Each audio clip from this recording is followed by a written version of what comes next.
So if we look at Texas 26, 39,000 children look to potentially lose their Medicaid with the cuts that they are about to vote on for reconciliation. 88,000 in Georgia 3, 68,000 in Missouri 7, 79,000 in Tennessee 2, 86,000 in South Carolina 4, 50,000 in Texas 04, 85,000 in Texas 27, and in Georgia 14, 111,000. And if you add that up just on this committee, we have 606,000 kids that are relying on us to do right by them. And instead, we playing these crazy games because we worried about 10 trans folk that are in sports right now in college.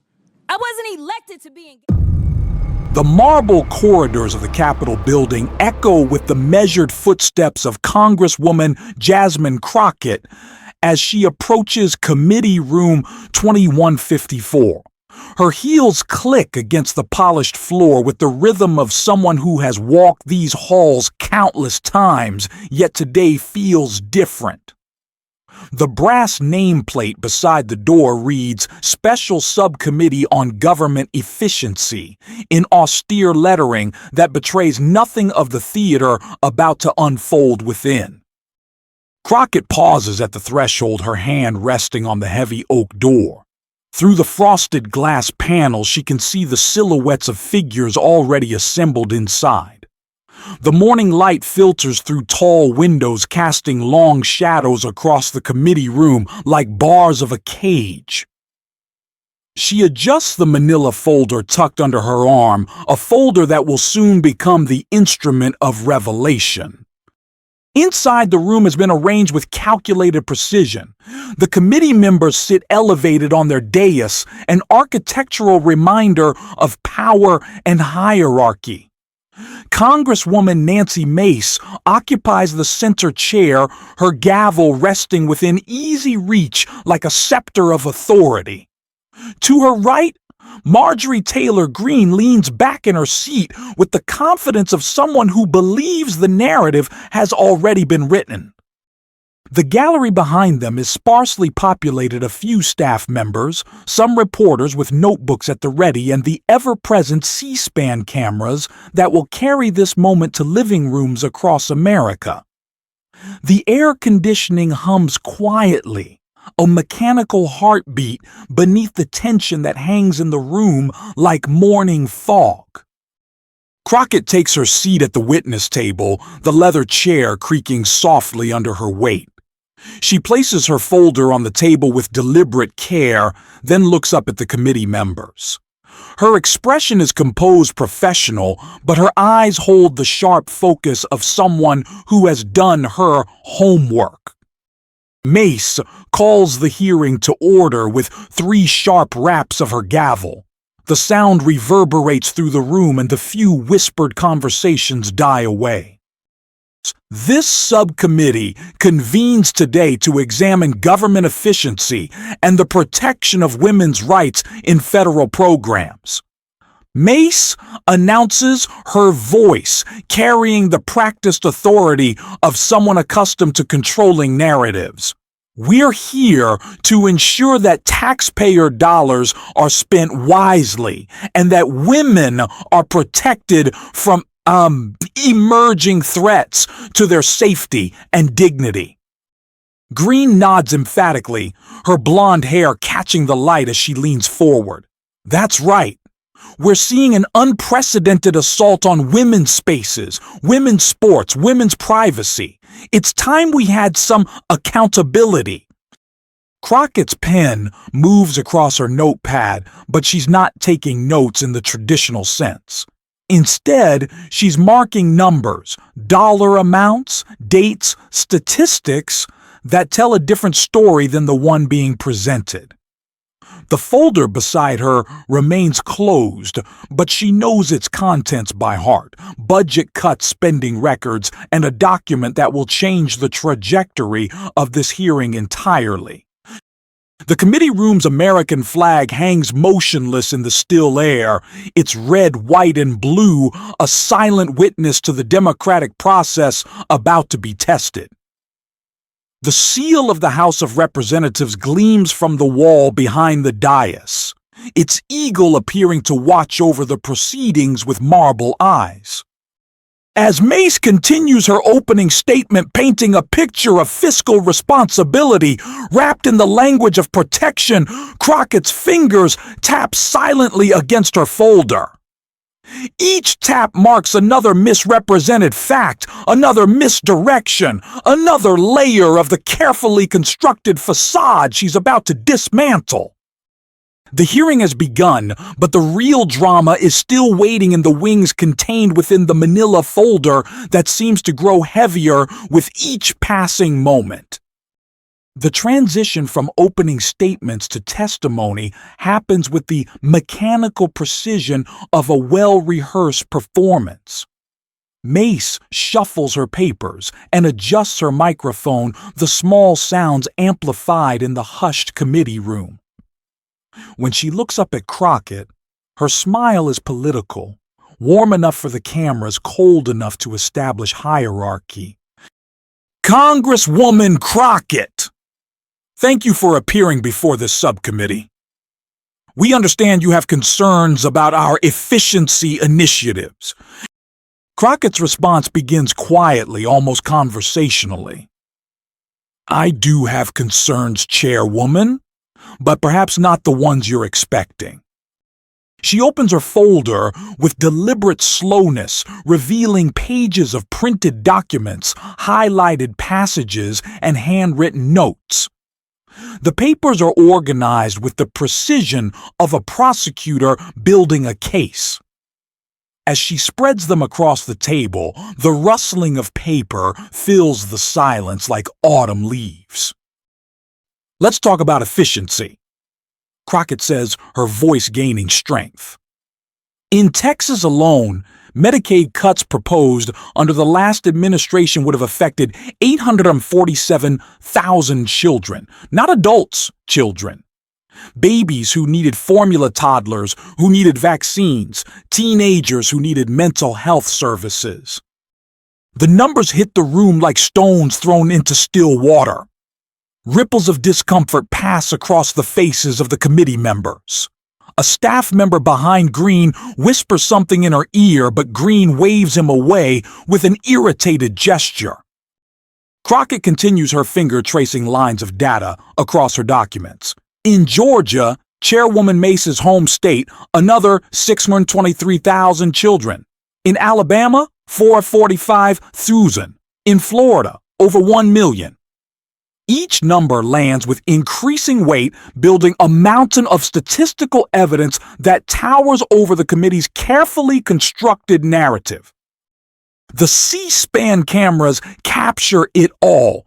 Crockett's composed delivery, the shifting body language of the committee members, the growing tension in the room. What was supposed to be a hearing about transgender issues has suddenly become an accounting of abandoned children. Now, let's talk about spending, Crockett says, turning to another page. Her voice takes on the cadence of someone reading from a ledger, each item a small indictment. Golf trips $142 million, private jets for cabinet members $94 million, unused border wall materials $2.3 billion. Green's face reddens with each figure. She leans forward, her hands gripping the edge of the dais. This is exactly the kind of distraction we're talking about. We're here to discuss. I'm discussing efficiency. Crockett interrupts, her tone sharp as a scalpel. Real efficiency, not manufactured outrage designed to hide where the money actually went. The morning light has shifted, casting different shadows across the room. What began as a controlled hearing is developing fractures, hairline cracks in the facade that threaten to become fault lines. The gallery, initially sparse, has begun to fill as staff members slip in, drawn by the growing tension. Mace's gavel hand twitches, hovering over the wooden handle like a gunslinger's hand over a holster. The power dynamic in the room is shifting with each number Crockett reads, each carefully documented fact that demolishes another piece of the committee's narrative. These are the real threats to women. Crockett continues, her voice rising with controlled passion. When a mother can't get prenatal care because Medicaid was cut. When a teenage girl can't access mental health services because efficiency demanded it. When families lose their homes because medical bankruptcy spiked 30%. The documents spread across her table tell a story written in dollars and cents in policies and their consequences. Each page represents lives, disrupted futures, altered promises, broken in the name of fiscal responsibility that seem to apply only to programs helping the vulnerable. As Crockett builds her case, the committee room feels smaller, the air thicker. The American flag still hangs motionless, but the atmosphere has changed. What was meant to be political theater is becoming something else, entirely a reckoning, with numbers that don't lie and consequences that can't be spun away. The real hearing is just beginning. The moment arrives like a storm breaking against a seawall. Crockett reaches for a different section of her folder, her movements now carrying the confidence of someone who has led her opponents exactly where she wanted them. The papers she selects are different, printed on bright yellow paper that catches the committee room's fluorescent lighting. "I'd like to play a little game," she announces, her voice cutting through the tension like a blade. "I call it Trump or Trans." The committee members exchange glances. Mace's hand moves closer to her gavel, but something in Crockett's tone makes her hesitate. Green's eyebrows furrow in confusion, then suspicion.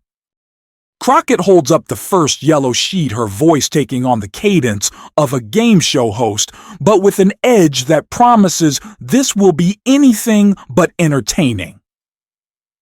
Scenario 1. Someone was found liable for sexual assault by a jury. Someone who bragged about grabbing women by their genitals. Someone who walked into teenage beauty pageant dressing rooms. Trump or Trans. The silence in the room is deafening. Even the air conditioning seems to quiet, as if the building itself is holding its breath. Scenario 2. Crockett continues before anyone can respond. Someone whose administration cut $15 billion from programs supporting women and children.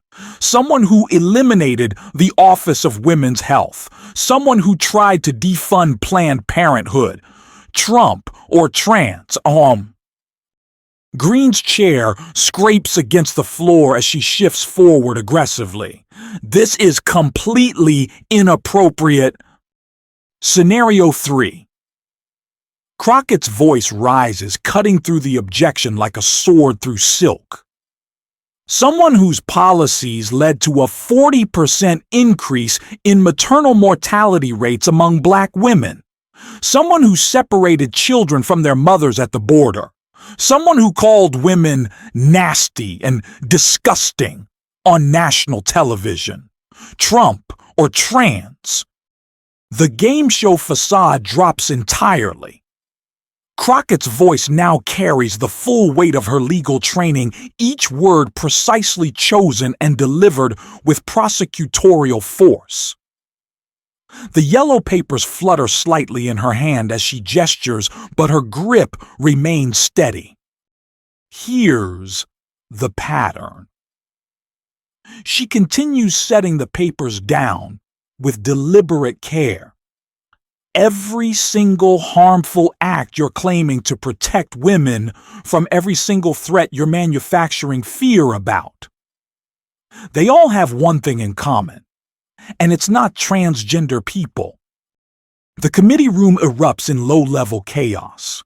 Staff members whisper urgently into phones.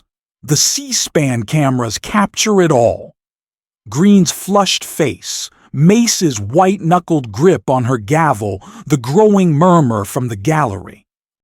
Green can no longer contain herself.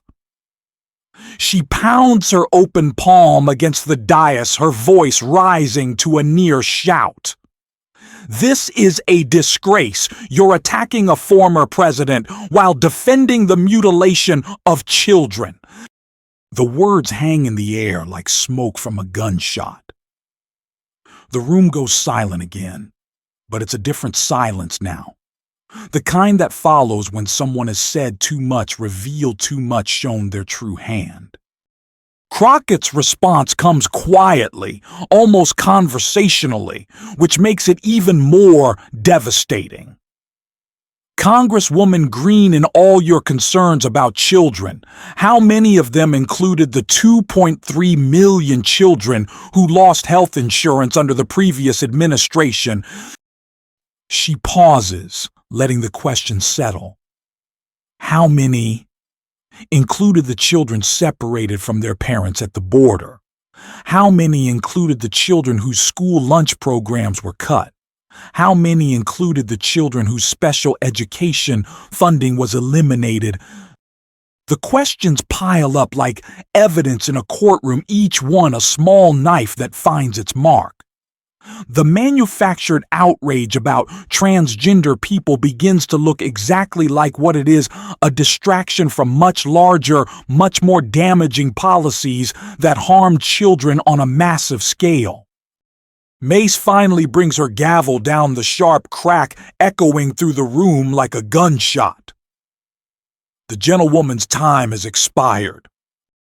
But Crockett isn't finished. She gathers her yellow papers with deliberate slowness, her movements conveying that she has much more ammunition in reserve.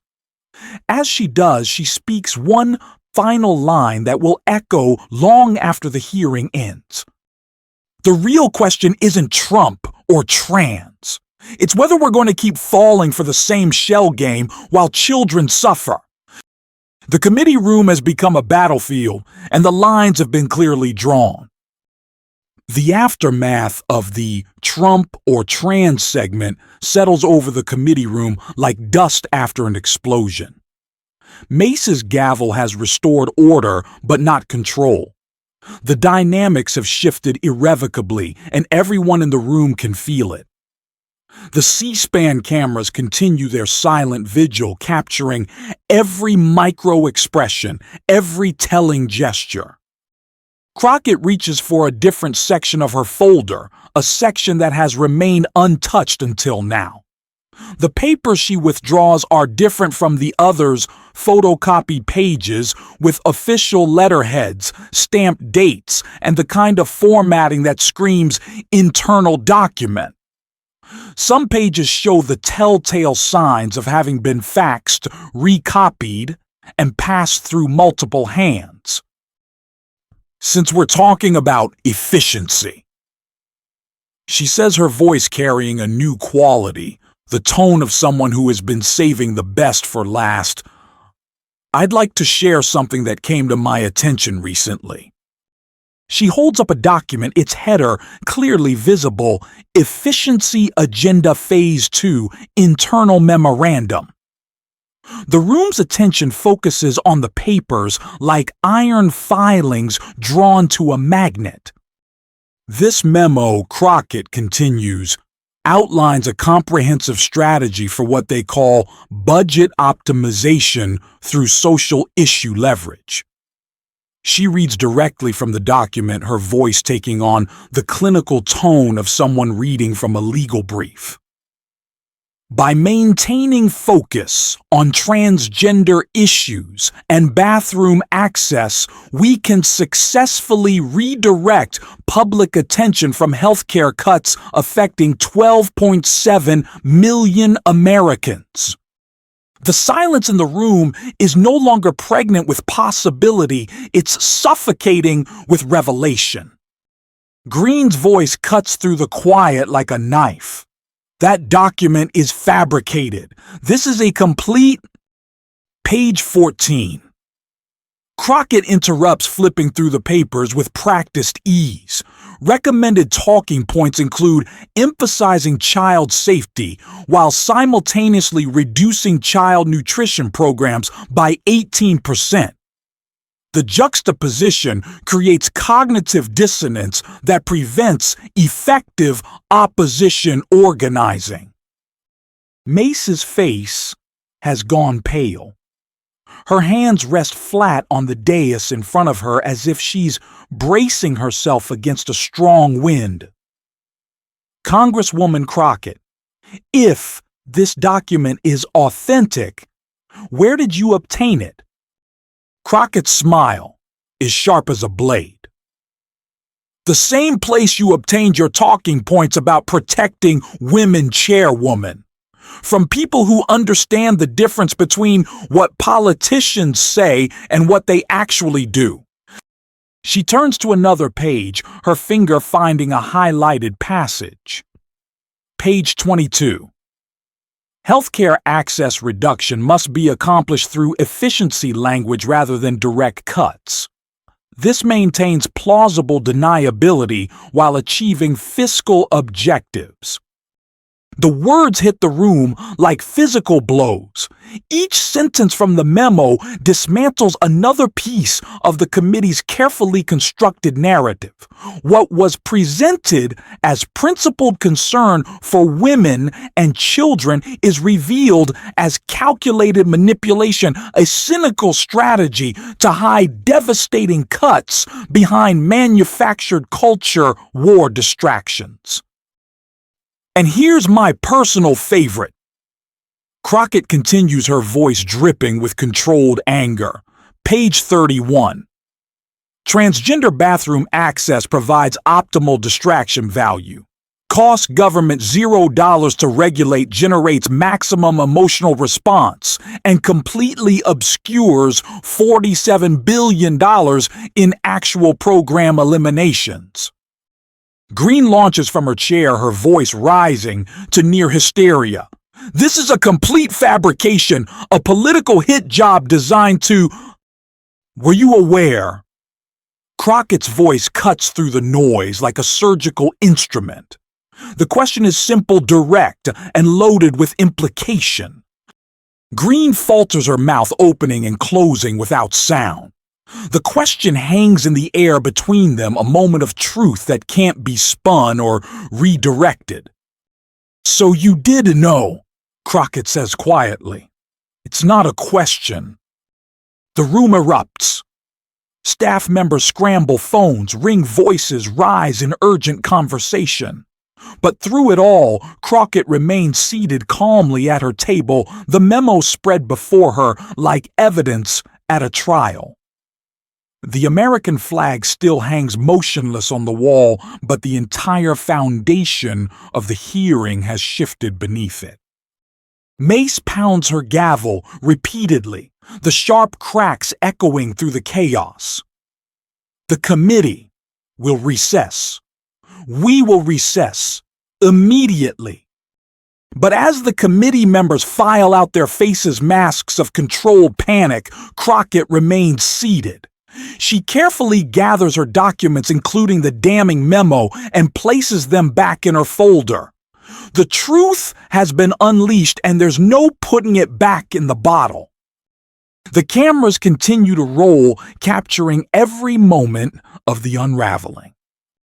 The committee room, once bustling with the manufactured energy of political theater, now feels like the aftermath of a hurricane. The recess has lasted longer than usual, and when the committee members finally return, their faces carry the weight of hasty consultations and crisis management. The gallery has filled considerably during the break. Word has spread through the Capitol's corridors like wildfire. Mace retakes her position at the center of the dais, but her earlier confidence has been replaced by the careful movements of someone walking through a minefield. Her gavel rests within reach, but she seems reluctant to use it, as if the sound might shatter something fragile that's barely holding together. The committee will come back to order. She announces, her voice lacking its earlier authority. Congresswoman Crockett, while we cannot verify the authenticity of the documents you've presented, I can... Crockett interrupts, her voice carrying the quiet confidence of someone who has saved the best revelation for last. She reaches into her folder one final time, withdrawing a single sheet of paper. This is a receipt for a payment to Strategic Communications, LLC, dated 6 months before the first transgender bathroom bill was introduced in Congress. The amount, $2.3 million. The purpose, social issue amplification and media strategy. She holds the document up, letting the cameras capture every detail. The same firm that created the talking points you've been using today. The same firm that drafted the efficiency memo. The same firm that's been paid to manufacture outrage while real harm is being done to real people. The revelation hits the room like a thunderbolt. Green's face cycles through a rainbow of emotions: shock, anger, fear, and finally, desperate calculation. Mace's hands tremble slightly as she reaches for her gavel. But Crockett isn't finished. She stands her full height and presence, commanding the room's attention. When she speaks, her voice carries the weight of every courtroom she's ever worked in, every client she's ever defended, every injustice she's ever fought. You want to talk about protecting women, she says, her voice rising with controlled power. Let's talk about the 847,000 women who lost access to preventive health care. Let's talk about the mothers who couldn't feed their children because food assistance was cut. Let's talk about the teenage girls who couldn't access mental health services because efficiency demanded it. She gestures to the documents spread across her table, each one a piece of evidence in the case she's been building throughout the hearing. You want to talk about protecting children. Let's talk about the 2.3 million children who lost health insurance. Let's talk about the school nutrition programs that were eliminated. Let's talk about the special education funding that was cut while you were writing memos about bathroom access. The committee room has become a cathedral of uncomfortable truth. The morning light has shifted again, casting different shadows across the faces of the committee members. What began as political theater has become something much more serious, a reckoning with the real consequences of manufactured outrage.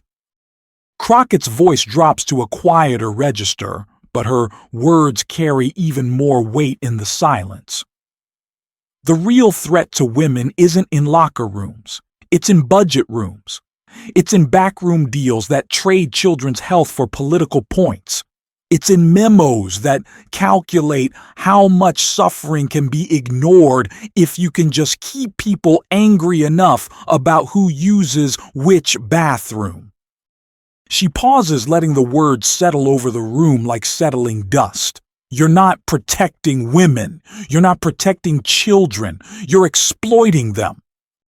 The silence that follows is profound, broken only by the soft mechanical sounds of the C-SPAN cameras and the whispered conversations of staff members.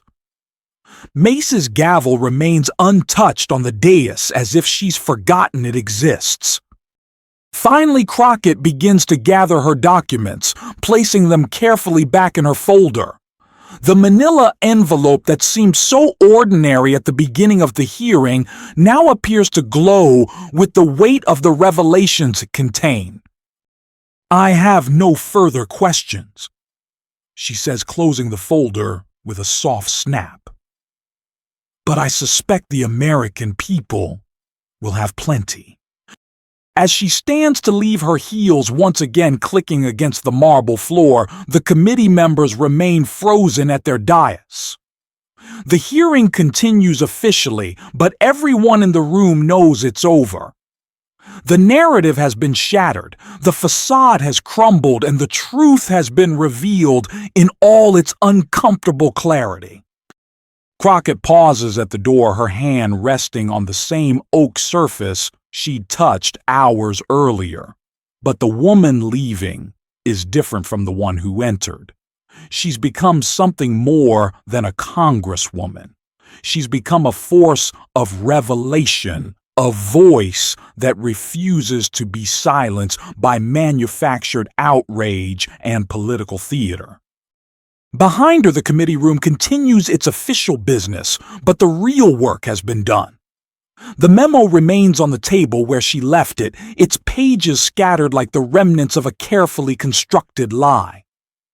A young staff member barely out of college approaches the table tentatively. He looks around nervously, then picks up one of the pages, his eyes scanning the damning text. The camera captures his face as he reads the dawning realization, the shock, the uncomfortable recognition of truth. It's the face of someone seeing behind the curtain for the first time, understanding that the threats they've been told to fear are shadows cast by much larger, much more dangerous realities. The hearing ends not with a gavel's bang, but with the whisper of papers being gathered, the soft closing of folders, and the quiet footsteps of people walking away from a room where the truth finally had its day. In the end, the most important line in any budget isn't about money at all. It's about who gets counted and who gets forgotten, who gets protected, and who gets sacrificed on the altar of political convenience. The cameras continue to roll, documenting not just the end of a hearing, but the beginning of a reckoning that will echo far beyond the marble halls of the Capitol building.